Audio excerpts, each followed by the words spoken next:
Octopath Traveler 0 was not quite what I expected. That's right, it wasn't just tactics I got to preview, baby, let's go! But go check out that video if you missed it. Shout out to Square Enix again for letting me try these games out, but I gotta be honest, I feel a little bit more mixed about this one. We had the chance to check out the town building components and a quest with a full 8-character party as well as a pretty rough boss. And even as a seasoned Octopath fan at this point, it took a minute to figure it out. But before we get into it, if you're a fan of retro games with a major dose of RPGs and nostalgia, then why don't you take 8 separate paths to get to the subscribe button, but make sure you're fully leveled up because that boss is a doozy. Also, don't forget to hit that like button and that notification bell.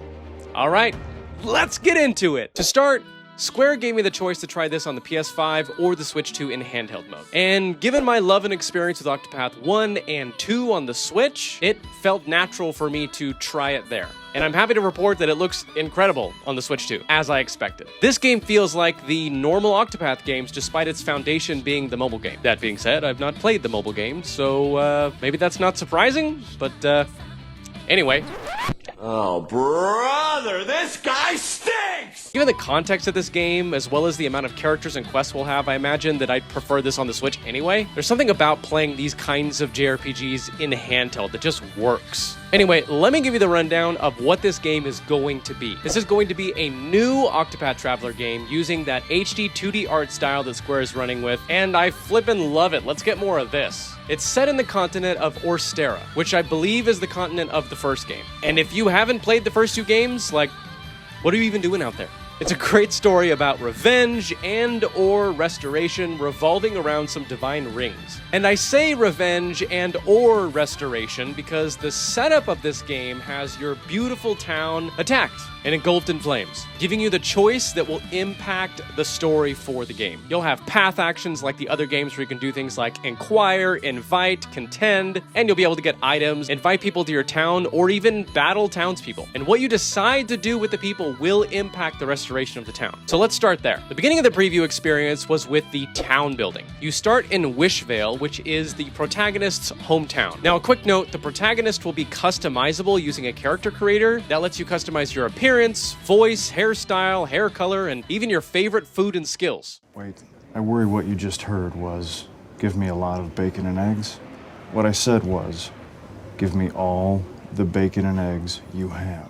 Once in Wishvale, the first thing I did was head over to that little builder icon, and I was able to add some buildings on the map and add characters to the buildings. Who you add to each building will impact perks, given that each character has a status or skill like med supply or cook. I'm not entirely sure what the furthest extent of the rewards for building up Wishvale will be, but there was a little thing at the top right that showed opening trade routes at level 4 or something like that, which makes me think that restoration will bring in bigger and badder items and weapons over time. And you know I'm all about getting those kinds of things done as soon as possible so that I can get weapons that are much stronger than where I am in the game. I'm really hoping that there's a way to break this game like the other 2 because I'm totally that guy that will reset to get a super weapon at a 1% chance. Who needs balance?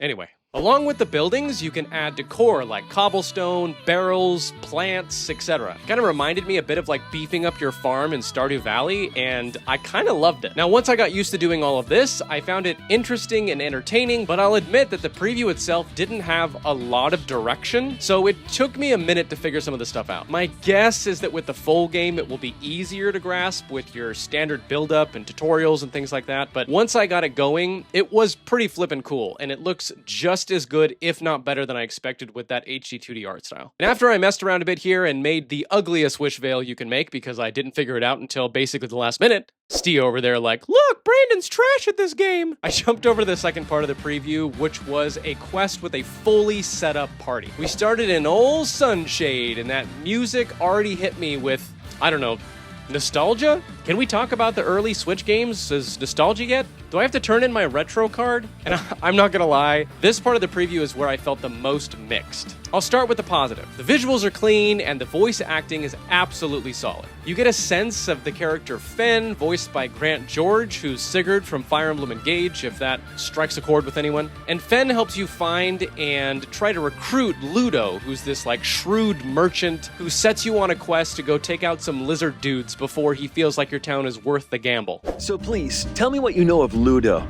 I'd be happy to give you a few leaves for your trouble. Huh, all right then. I'll tell ya. I'm Ludo, you dolt! And this kicks off the quest with your full 8-person party and no context for how to best utilize the 8-person setup. Fortunately for me, I'm no novice, and there was a ton of potions, which was good because seriously, this got hard really fast. I trudged through the desert to try to find those ruins, and when I ran into battles, I wasn't really able to just blow through the enemies like I'm used to. I had to figure out what I was working with, and fortunately, the weapon weaknesses and break system are back from the previous games, along with the break and boost system, which is very similar to the Brave default system if you've played that recently. So you can just find enemy weaknesses and then go hard. But it wasn't until well into the ruins that I discovered that you can actually swap out your party members by row on the fly. And the characters in the back column maintain their boost points. So essentially what this boiled down to was setting up your 4-person party in pairs, and you can swap them in and out as needed. And this, once I figured it out, was super cool. But in the preview, again, what made it hard is that I didn't set up my own party, and I didn't really have a lot of time to go through and figure all of them out. So I imagine this will be way more intuitive in the actual game, since we'll be able to recruit, figure out the characters, and then add them to our party and build it the way we'd like. But I'll admit, this complexity has me very intrigued.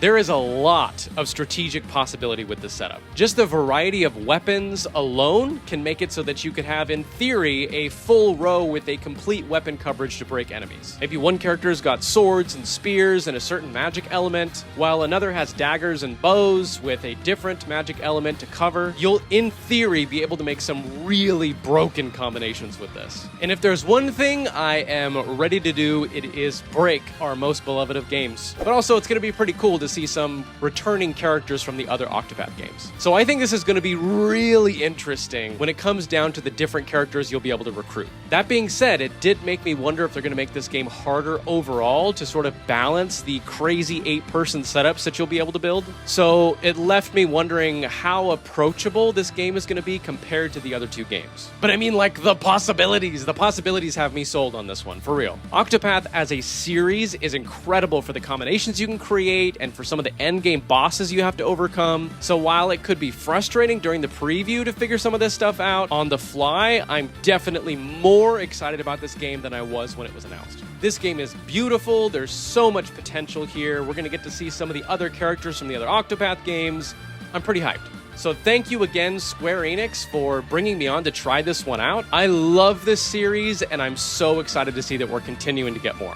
This game comes out on December 4th, and it will release on all the things. But I would be remiss if I ended this video without telling you that there is also save data bonuses for Octopath 1, 2, Bravely Default, Dragon Quest III HD 2D Remake, and Dragon Quest 1 and 2 HD 2D Remake. For example, you'll be able to get some statues that increase your experience and your job points that you can put in your town. So if you haven't played those games, I would highly encourage you to go check them out. They're incredible in their own right, but like bonuses. Let's go! If you want to see my thoughts on Bravely Default and Dragon Quest III HD 2D Remake, then you can watch these here. And this isn't the end. There is still more to come very soon, so subscribe if you haven't, and I'll see y'all in the next one.